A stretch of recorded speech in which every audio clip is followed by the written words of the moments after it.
Hello, everyone. Good morning and Merry Christmas. Welcome to the Avero Advisors live stream. Today, I am joined by Mr. Abhijit Varekar, who is our founder and CEO, and Mr. Robert Karnovich, who is our Director of Advisory Services. Hello, guys, and Merry Christmas. Morning. Merry Christmas. I Morning. hope you had a good break.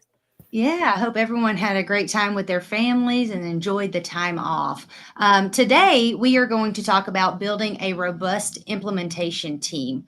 I think this is probably the most important part, in my opinion, when it comes to implementation, just so that the vision can be aligned with the whole organization and your team can help trickle that vision down, right? Along with vendor accountability and keeping the project on track. So, to open up this live topic today, I want to talk about what are some key aspects or key leadership skills needed in an implementation team. How do we choose those individuals who are going to be responsible for this ERP implementation? Yeah, advice I give to clients from the get-go is you really need to have a project sponsor, which is a named position that we always have on our projects, and it's essentially our counterpart on the client side who's actually leading, has tie-in with executive, with finance, just a number of things. Not necessarily the project champion, which is the next role that comes to mind, and change management's the other one as well.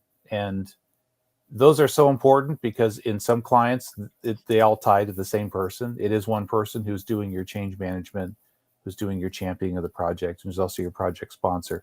Larger projects, that can be broken out. And I think it's important for people to understand that they can be different people, that it's rare to find someone who can lead the change management, also be the champion of the project themselves. They're the ones who are the most excited usually. Um, those can be different functional roles spread across the organization or assigned to key people, and doesn't have to always be like the one person. In fact, AV would probably agree there's a danger if it's only one person who's your project champion, your project sponsor, and also your change management person. You're asking one person in the client side to get all of this done, and so the more you can spread it around, I think it works the best in the long run. Yeah, and the PMI standard lays it out, right? What should be the project roles, but in reality, not all of them apply. But the ones that apply the most and the most important ones are the ones you've talked about, Robert. Project sponsor, someone who is ultimately responsible not just for the success or failure of the project, but also owns the decision making, right? You can have competing priorities and competing interests in the project, and they may not all align at all times. So the project sponsor's role is really to make decisions when it comes to those situations. And the way we play with them is, like you said, Robert, it's a counterpart relationship. Yes, they're the sponsor, they're the main client from our perspective, but also we lean on each other a lot. And then the project champion can be one in the whole organization, or one across each department. um, and then you have the different other roles we've talked about before, like project PMO lead, program manager, business analyst, what have you, change management lead. There's a whole host of different project roles that have to be in place if your project is to be successful, especially a big project, like a multi-year, multi-agency ERP implementation. What about for the smaller organizations who may not have enough bodies to, really fill these roles that you guys are talking about? Would their roles overlap at that point? What advice would you give to them? Yeah, it's going to depend upon, again, we're using the consultant answer. It depends. Um, the key thing when we talk to clients is showing them that a lot of this might look overwhelming on a piece of paper, Hmm. but it's all manageable. It just needs to be apportioned correctly. And sometimes the project champion is in procurement. It's a procurement officer who's really excited about this ERP, because procurement's able to see all departments. It's like IT. They interact with all departments on a regular basis. So they can see a lot of the pain and frustration the existing system is providing. Whereas the finance director is not going to see that the police department or HR is necessarily struggling on a day-to-day basis with their ERP system. So it's going to depend upon who that project champion is, who's really the agent for change. It's preferable that it be at the executive level. Sometimes, though, we have projects where the executives aren't really excited about an ERP. Mhm. They see it as just another big project that they're taking on. And so the enthusiasm has to come from someone else in the organization. So it doesn't have to be full-time roles, and it doesn't even have to be anything that's another duty on top of your existing job as a member of that organization. Um, it's just the communication, I think, is what sets the standard, and that's what we're very good at. We're going to tell you how this is going to be possible. Yes, you're our agent for change when it comes to change management, but I'm not going to meet with you for 5 hours a week just to talk about change management. This is just going to be a very quick weekly check-in to get your temperature as to what's going on in the organization. So all manageable, just by getting the lay of the land and working with the client to get it tuned just right. So it's not yet another responsibility on top of what they're already doing. Yeah, and good question, Megan. In smaller organizations, yeah, if the organization's small, the project isn't that large or risky, right? We're talking about Mhm. the 6 to 10,000 employee organization, lots at stake, lots of moving parts. You need to have these defined roles in place. In smaller places, you may get away with just having a PMO lead and a project sponsor. And you can call department heads project champions. You still need to do the work in terms of pushing the project through and communicating and making sure people are on the same page. But the extent or the expanse of that, the roles may be a little smaller. What are some of the responsibilities that these lead roles will take on during an ERP implementation? Well, I think primarily it's the leadership, Yeah. right? There's the work layer, and then there's the leadership layer. By the work layer, I mean people that will actually be contributing to making decisions on how the system should be configured, what kind of buttons they want to see, what the workflow should be. You don't necessarily expect the CFO, or the city manager to be that person that's looking at every piece of detail. So there's that layer. And then you have the leadership decision making layer where, one, you're making sure that everybody's pulling in the same direction, right? We've Mhm. seen situations where city manager or mayor lets the IT department lead it, or one of the functional areas drive it, and then it becomes a very one-sided affair where other people may lose interest, other departments may lose interest because finance is making decisions that only benefit them, or IT is doing things that are too technical for us.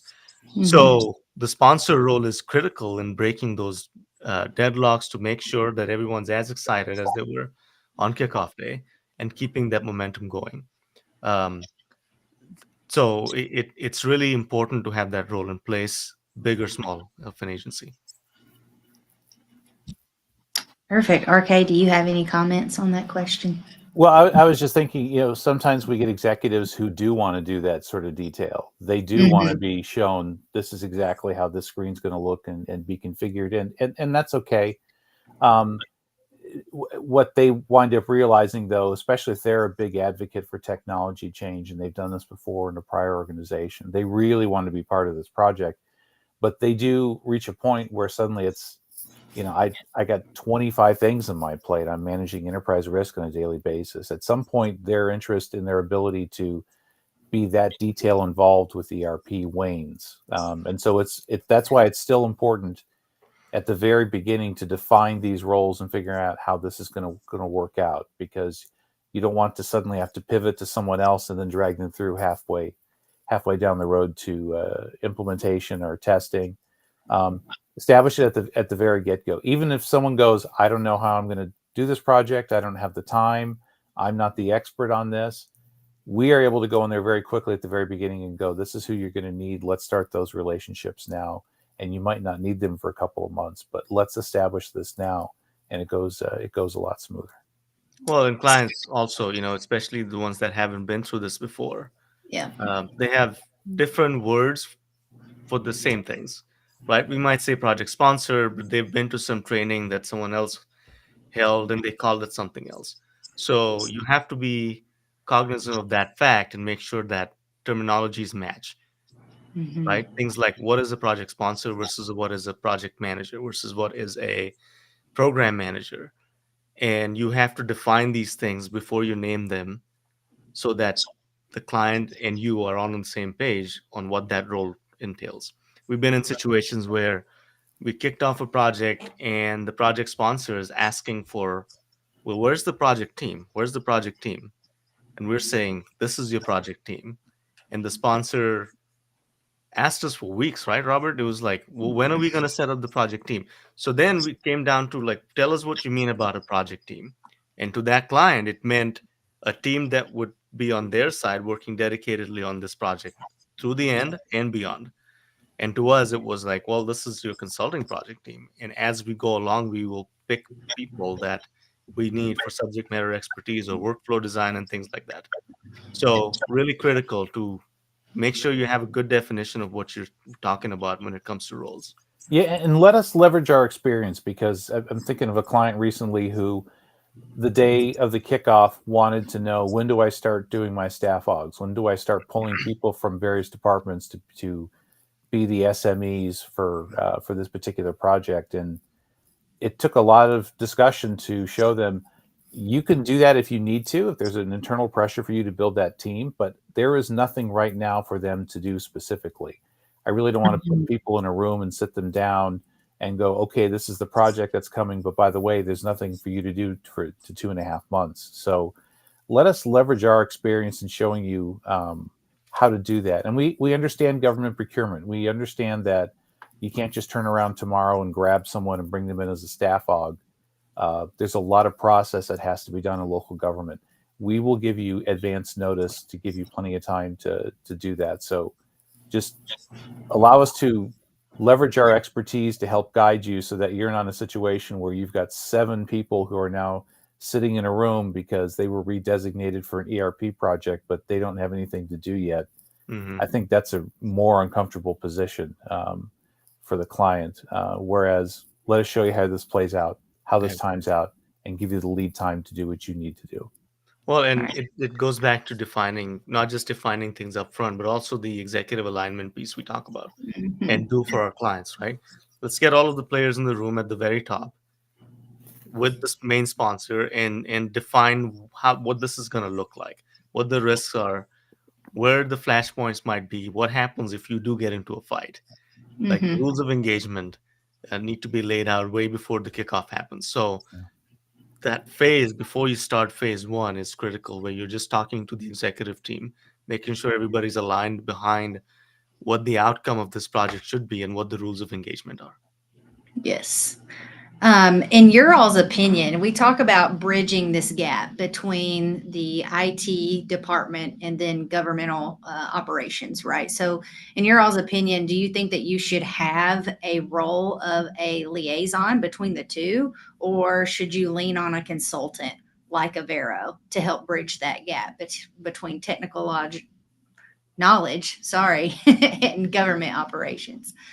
I would lean on us, but that's because we have the depth and the background in not only the technical world, but also in the actual hands-on, practical, functional parts of implementing these projects. So um, it's easier for me to the discussion I usually have with the key people in the organization, the chief financial officer, the IT director, and the HR, is, let's both set up an understanding where um, I can leverage my experience and my understanding as to what not only does your organization want, but also what the software vendor is going to be looking for and what they would like to do. And let us each commit to using our perspectives in the organization to give feedback to each other. So as a Vero, I don't want to step in and say I'm the absolute expert at everything. I mean, we could be if we needed to, because we've done this enough times, but there's that balance between the engagement, the communication, at the same time letting the client tell us, I'm really having a lot of difficulty working with IT on this. Bring that to our attention, and let us try some things to help mitigate that and help control that. And the same thing as well. Um, I need to be able to go to the CFO and go, IT is really getting a lot of pushback from your department on this training. We have a problem here. I think we need to figure out, by the way, this is usually how this will play out and how this can work well. So again, I'll go back to communication. Yeah. Setting that expectation from the get-go with all the stakeholders that there will be constant communication to the point that if you have a concern or something doesn't look right, you should be able to pick up the phone and call me immediately and say, I'm encountering this problem, or it looks like change management is stalling in this particular thing. And then let us work as partners to resolve that. But it's much more preferable if we are involved in that from the very beginning, rather than waiting for a conflict with HR and CFO to start boiling over into our meetings, and then we become aware of it. So we try and establish that expectation and that level of communication from the get-go that allows that to happen. Yeah, and we've got. I'm gonna pull up our QR code that has links to all of our content around this. We have a cool quick start guide on our website that will be very useful as you start this process. Especially if you're about to start thinking about an ERP implementation or selection in the next year, take a look at these guides and checklists, and they'll be really, really important along the way. Sorry, Megan, I had to. No, you're fine. I think that's great. I love that checklist. I'm very proud of that. I think it is interesting. So when we talk about executive alignment and visioning on the front end, is that when one would, number one, build their implementation team out and define the roles and expectations of each, and then would you include an IT director in that executive alignment sort of meeting, visioning strategy? Well, question two, absolutely. Absolutely. Mhm. One of the biggest cogs in the wheel will be the IT department, IT director, CIO, whatever you call them. And think about where things stand, right? When you're looking for an ERP system, usually it's the user group that has been for years saying our system doesn't work. Can you help us find something else? They've tried tweaking things. Eventually leads up, if it's an ERP that's financial, it's typically the finance director, CFO's decision. Mhm. So they, along with the CIO, maybe HR, form like the core team that makes this decision to go out to RFP or start looking at products. So that's your core team. So Mhm. pre-kickoff executive alignment, at the very least needs to be limited to those three roles. Now, in larger organizations that are, full service cities, you might have the chief of police, you might have utilities director, you might have the K through 12 representation. So depends on how you look at ERP, because all of these or most of these will be included in a new system, right? So you need to bring these people to the table to start talking about what this looks like. And that's where a consultant or a CIO plays a crucial role, right? Because they understand the ins and outs, and purchasing too. You understand how each department works, when the last time we did something for them, and how this all comes together for the organization as a whole. So that happens prior to alignment. And then when the project kicks off, it's important to define the things we talked about earlier and keep alignment in place. I think we need to create some marketing around specific roles Mhm. for implementation team. I think that would be very neat. So we have a question in the comments. How important is industry specific knowledge in the team, and how do you assess or build this expertise? That's a good question. Yeah, this can be this question can have a couple of different interpretations. Industry knowledge sometimes could be just like subject matter expertise on the software itself, and we can, in that particular case, we can find if there's something that does need a specific subject matter expert on, we can find that person and bring them into the team. The industry specific knowledge usually is this other definition I'm thinking of, which is how is this done? And Avi's exactly right. Most of our clients have either never done an ERP implementation, they haven't done one in 15 years, or the one they did 5 years ago is failing, and that's the reason why they're out looking for a consultant to help them through this. For that one, considering the number of projects that we've done and a lot of our employees have done over their lifespan as project managers and industry professionals, there is a lot of inherent expertise that not only makes your project successful. The successful project is not that's not the scary aspect. The scary aspect that clients have is what happens when this happens. In other words, yeah, following the happy path, as we like to call it, gets you to project success. But what happens when your executive director leaves in the middle of the project and a new one comes in?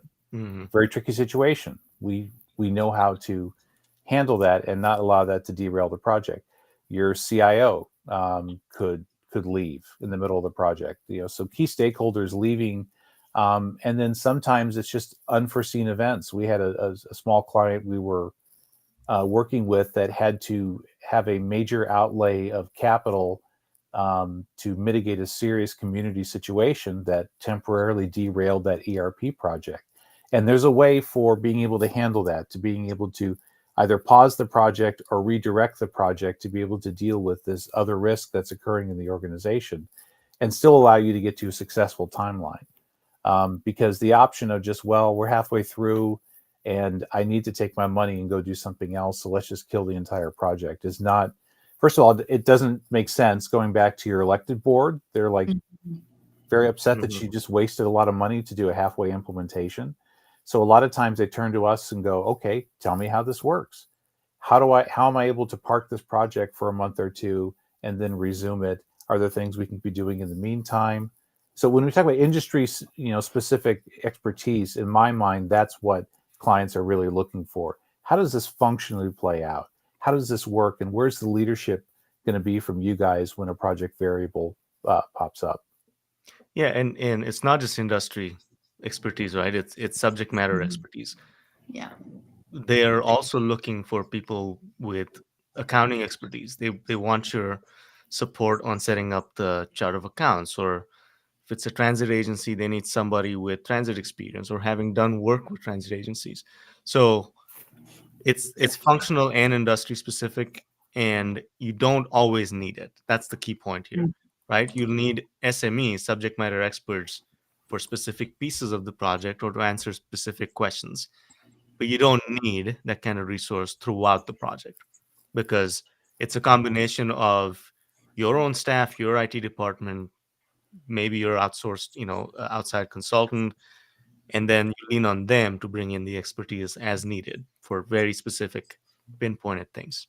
Yeah, in fact, the most important subject matter experts on a project are almost always on the client side. I need to know how this process actually works and how you want this to be in your new ERP system. That's the critical piece that the software vendor is not going to bother to try and figure out, which is key to what we do, which is, yeah, I can shoehorn you into a product, but if it doesn't respect the processes and the way you have to do things or the reason why you have to do things, you guys are just going to find a workaround to go back to the way it was before, and you're going to be unsatisfied with the system. So I definitely need as much expertise as to the day-to-day and the process and the outcome on the client side, much more than I ever need someone who is, a specific expert on this particular work order screen on this particular product. I can get that, but the gap usually is in figuring out what the client needs so I can get them the right system.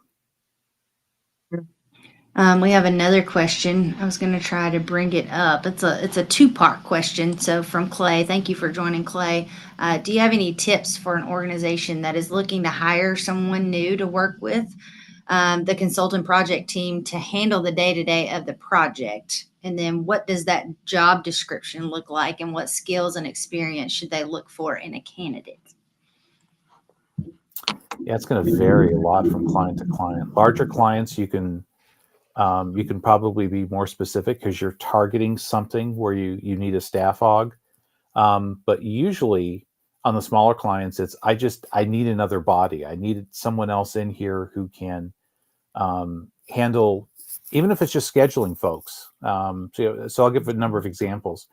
The person who actually does a lot of work on the back end to get all these people scheduled to be into this particular project meeting, who makes sure that there's enough advance notice to the legislature before you bring something to them And sometimes even the executive assistant to the county or city manager is one of the most important people you're going to have on the project, because they're going to be able to tell you, yeah, you're not going to be able to get that on that agenda. So tell me what date you're trying to target to get everyone in the same room or be able to brief the council. They're going to know just as much as the city manager or the county manager on things like that, so they can be particularly key. There's also some other things, which is someone to help you run help desk is another example. Because once you go live with your ERP project, you're going to have to figure out how you're going to solve that long-term issue of, okay, what do I do that now that I'm live on the system and I'm starting to get support tickets in? Who's going to manage that for me long-term? You can either hire someone to do that. You can certainly use that. We've talked about managed ERP. So it's going to vary depending upon what the client needs. Really, there's a number of examples that I could give. But like I said, the larger the organization is, the more specific that ask tends to be. Well, and most of our clients have a project manager on their end, especially the larger ones, right? You have us leading the charge on the overall implementation, and sometimes they'll have, in a larger project, they'll have a project manager on their side, either reporting into finance or IT. And their job is to help us herd their cats, right? If they weren't in that spot, we would have someone in that spot because it's a crucial position. In a large organization, there's always so many moving parts. They all have day jobs that it's helpful to have an internal project manager. But the roles and responsibilities in the job description is really what it looks like for us. Like for our PMs, someone that has some experience dealing with work plans and schedules and people and timelines and vendors. But also, what's beneficial when you have someone like us involved is that we have a deadline and a budget, right? Our job is to get it done and get out of there. So it's pros and cons. If a client is looking to hire somebody to be the PM on their end, that doesn't preclude us from being the PM. It's a distinct, different role, but they both support each other. Yeah, and I think there's going to be, with some clients, creating that new position, you're going to be better served by backfilling with someone else in the organization that wants to move into that position temporarily or permanently, rather than going out and just finding someone out in the market who meets a specific set of requirements. Probably going to be better to allow that person to move to this new position and then backfill on your end for that position that person vacated. And there's another layer on top of this, which makes it really interesting, which is unions, which can make things very complicated in terms of putting together specific job requirements. It gets very, very tricky at that point, because the minute you start specifically defining a skill or a job requirement and you have unions involved, they are really, really going to look at exactly how you worded that and say, you can't do that. That skill resides in this other position, so you can't have overlap. Or they're going to put you in a box that says, sure, you can hire this person, but they can only do this. So now you have someone who could not be brought into another part of the project if the project needs to concentrate more on this rather than what that specific assignment is. So it's a very, very tricky situation. There's ways of doing this.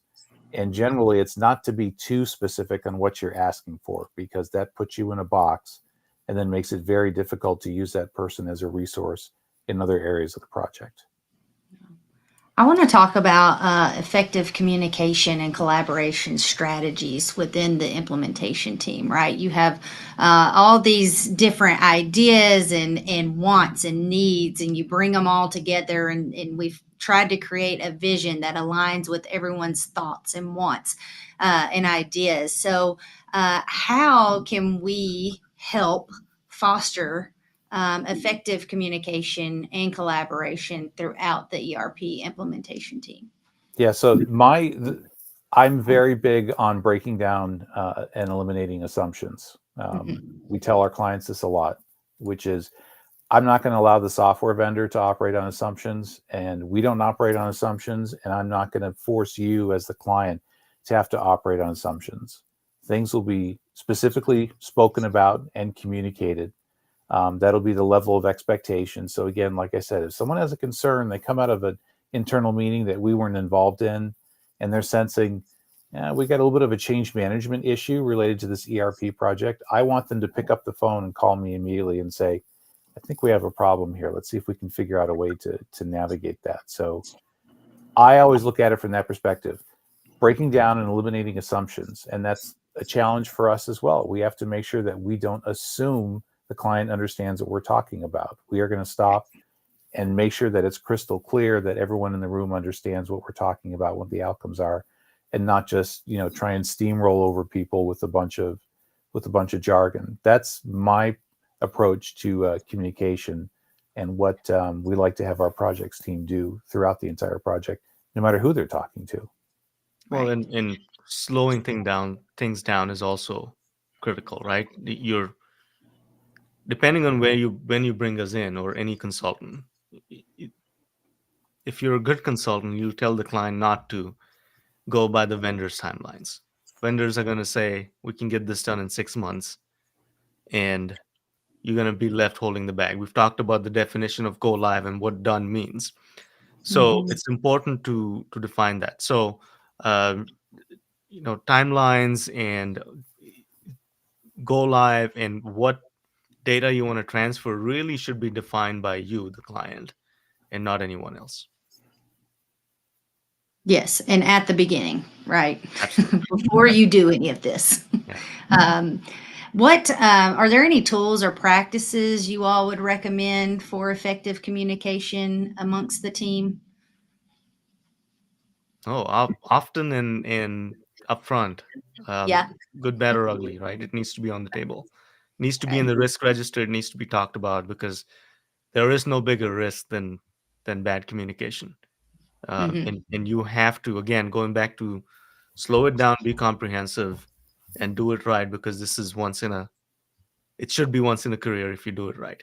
So the tools are varied, depends on who the people are, how they communicate, what they react to. It's our job as project managers, change management practitioners, to create that kind of cadence and format that the organization is receptive to. Right. Yeah, Um, questions. It just leaving room for the client to ask questions. Even just simple things as in a 30-minute meeting, make sure you leave plenty of time for people in the room to ask questions, and show that we respect that and encourage that from the very beginning. And we're not going to shortcut something because all I want to do is get in the meeting, tell the client what they need to know, and then get out of the meeting. No, that's not effective communication. That's not a relationship. Just like AV said, just having the cadence and the professionalism to allow all people, no matter who they are, speak up and talk about a concern of theirs, whether it's a specific technical thing or it's mhm. just, I got this problem. I don't know if it's going to affect the project or not, but let me tell you what it is, or let me tell you my observation on what I'm seeing. One of the things that Katie and I talked about a few weeks ago is being curious, right? And I think being curious is part of communication, right? Why is this thing the way it is, or why do we do this thing this way, right? So coming to the table and being curious, I think, is a big piece of this as well. How do we handle conflict or misalignment within the team? Especially if it involves public sector stakeholders. I think I think communication. I mean, really going back to no surprises, right? One of the things we say to our clients is, we don't surprise you. We don't like to Mhm. be surprised. We won't surprise you. So if you follow that, then you're not going to have conflict. And if you do have conflict, then you go back to your conflict resolution plan. If it's a large enough project, it's actually a documented plan, right? How are you going to define this? Who gets to make decisions, and how do you resolve the conflict?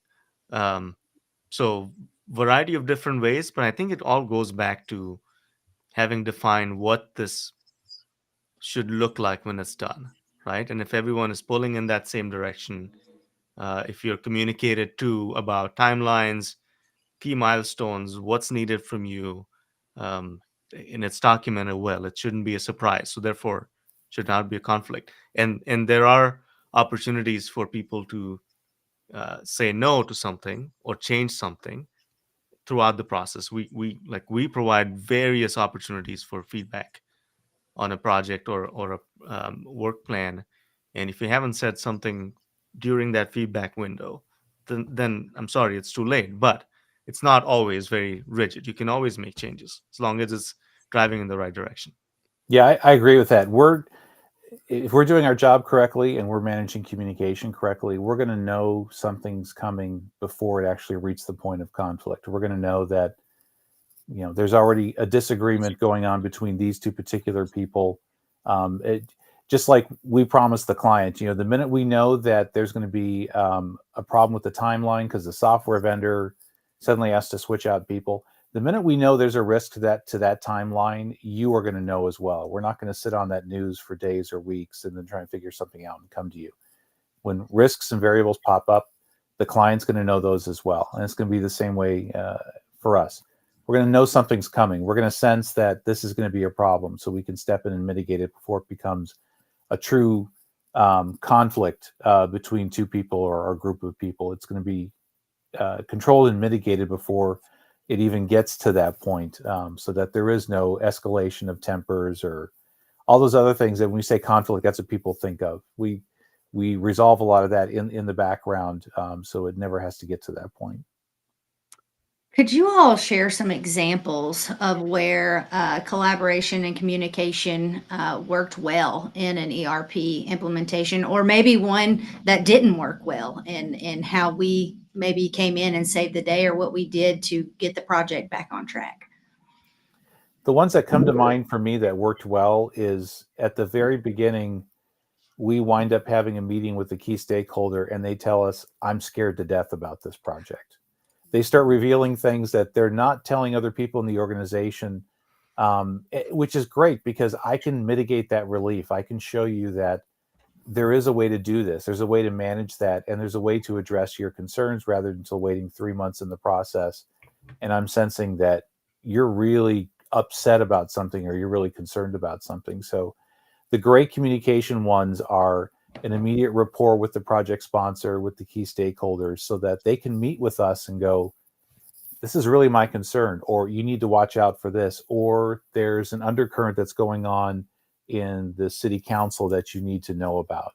Having that initial communication and establishing that relationship of being able to talk about things like that always leads to project success and successful communication. Because again, I now know that I can call that person and give them bad news on something that the software vendor just threw at us and not have to go, okay, how am I going to frame this so that I don't get this person upset? And do I need to figure out a way to solve it before I bring the problem to them?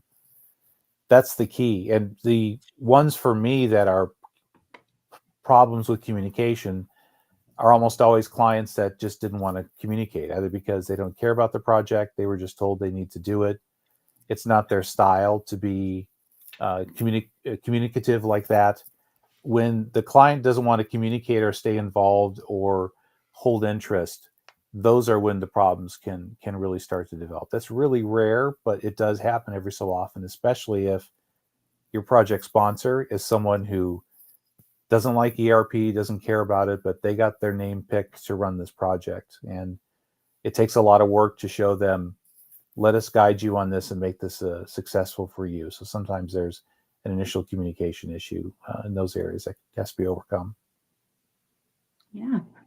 AV, do you have any stories you'd like to tell? No, I think the stories are pretty common. Mhm.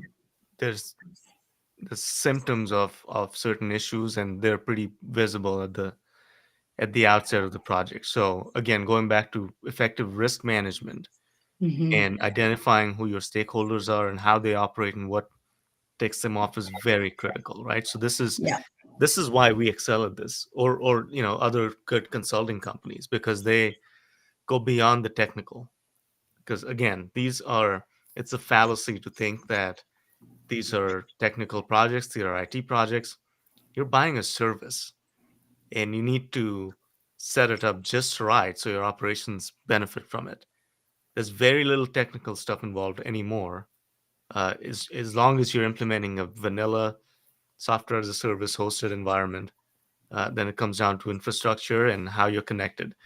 So it's a fallacy again to think of this as a technical project or an IT project. You again going back to my, I think I say this every week. Think of this as a school building or a police station. This is all of the problems you're going to face with that project will be in this project and more.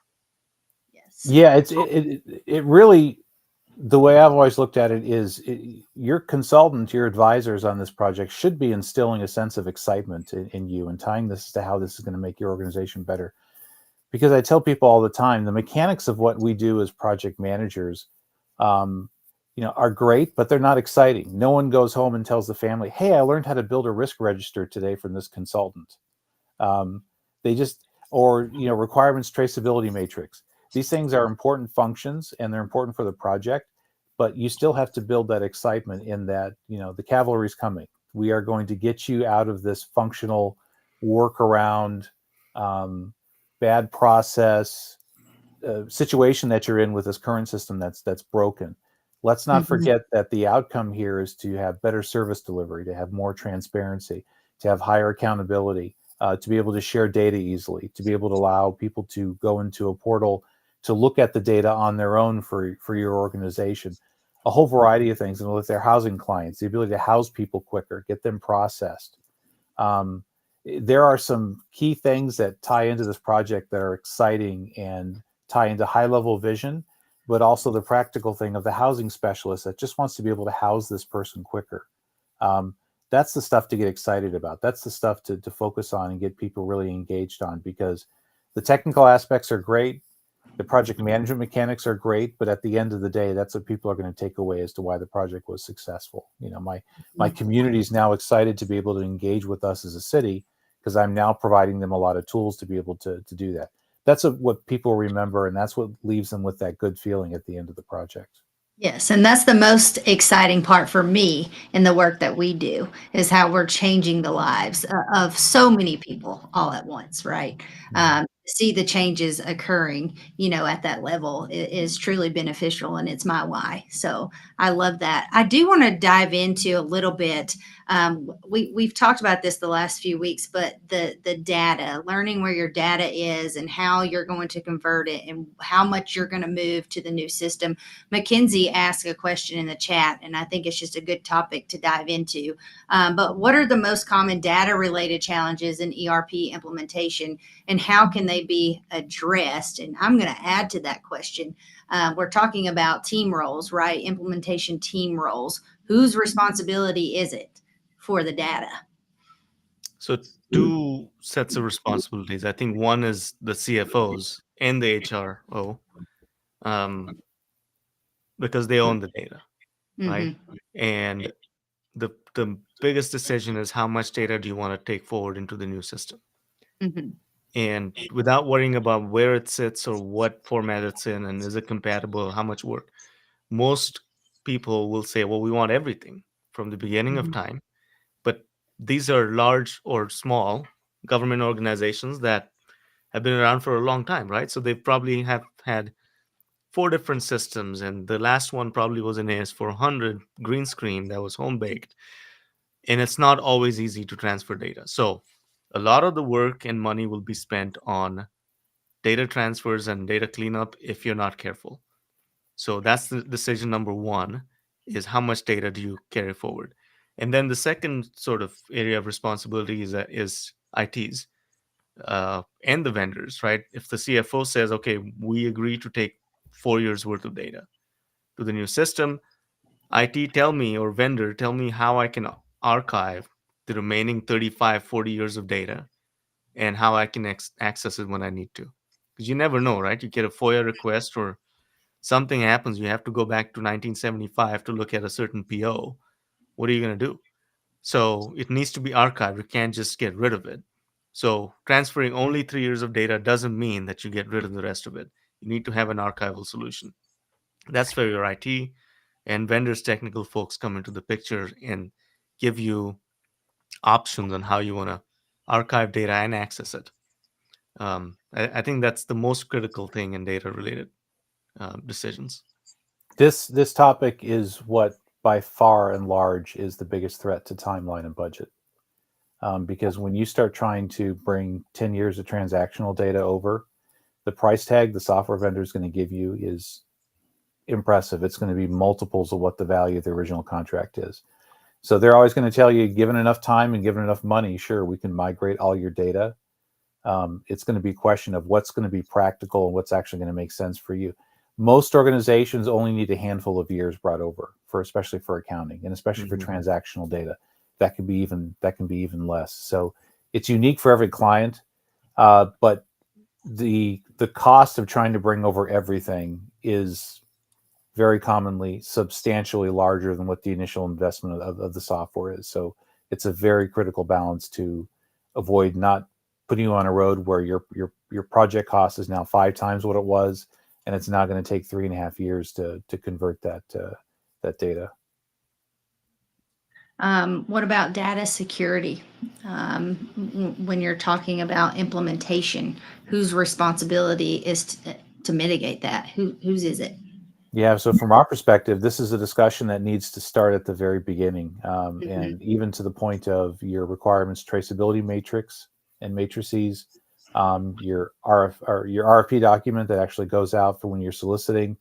Define all this early and often, so that you ask the vendors the tough questions, and more importantly, they'll demonstrate this to you during the vendor demo if they're selected. Show us how this works. Show us how this is actually secured. Send us the documentation on this. Tell us what your backup processes are, what your disaster recovery processes are. Because if you wait until after you sign the contract, you will never get that software vendor to become compliant with something that a standard you're being held to, like your housing authority, or later on you decide, I really need to, as part of my getting cybersecurity insurance, I have to have this type of documentation in place. And therefore my software as a service vendors also need to provide me documentation. You try and ask for that after contract signing, they're not going to produce it. And they're going to continue to kick the can down the road on that particular question. Make it the key focus of your cybersecurity and in the procurement process from the very beginning of this process. And we ensure that is done. It's one of the first questions we ask. We get brought into a client. Well, I'm going to wrap us up today unless you guys have more thoughts. I do have one last question that I like to ask at the very end about key takeaways. What are the top 2 or 3 things that you want our listeners to take away from this live session today? One, go look at a very detailed video we have on our channel on project roles and responsibilities. We've talked about this a lot. I think building a robust ERP implementation team is not something you do at the very last minute. Right. If you're a organizational leader thinking about replacing your system or getting one that is more modern, when you make that decision, you have to think about who, if you're leading it, who's going to be your team at the very top. That's number one. Build that executive team, because everything is going to flow from that point downwards. Because if you don't have executive alignment, if you're not pulling in the same direction as far as what the outcomes need to be, you're setting off on the wrong path. So first thing to do is that. So that's my number one takeaway, because this is pretty high level. We've talked at length about each role on the project and what work it does, but at the highest level, executive team management is critical. Yeah, I'm going to say what I always say, which is I love giving out free advice. And there's a lot that we talked about in here that has to be specific to your organization. And I want to hear from you on that. Even if, let's say you're an executive director or you're the finance officer and you're watching this and you're like, I don't even have ERP in the budget anytime soon, but some of this is resonating with me. Please reach out and talk to us. We would love to talk to you about that and give you some clarifying answers on things that we couldn't always talk specifically about in here because it varies from organization to organization. But I love those conversations, and I will give you all the time and attention that you want to try and figure this out. even if ERP is nowhere near on your horizon yet. Just reach out to us. Love to have that conversation. Yeah, and I think for me, I mean, I know we were talking about team roles and responsibilities, but the key to all of this is, before you even get to implementation, which you two have already said this, is to almost lay out an ERP plan. Like, hey, we're thinking about, purchasing a new ERP system. Here are 5 things I need to do before I even start looking at ERP systems, right? And that may be something that we talk about in the near future, but it's like laying out the roadmap. Here's our ERP roadmap, and here's what each department is responsible for, and here is the team lead for each of those departments, or whatever that may look like. I think we always go back to, let's plan for this. Let's not just do it. Let's lay out a strategy and a plan, and let's stick to that plan. So thank you guys for joining me today right after the Christmas holiday. I really appreciate it. I think this has been a great chat. And for our viewers, we are on every social media platform. So if you have questions, or you have topics, or you just want to get to know Avero Advisors, please reach out. We're very active on social media. We have our podcast as well as our newsletter. So be sure to sign up for that. Those are really fun. But thank you guys for your time today. I appreciate it. We'll see you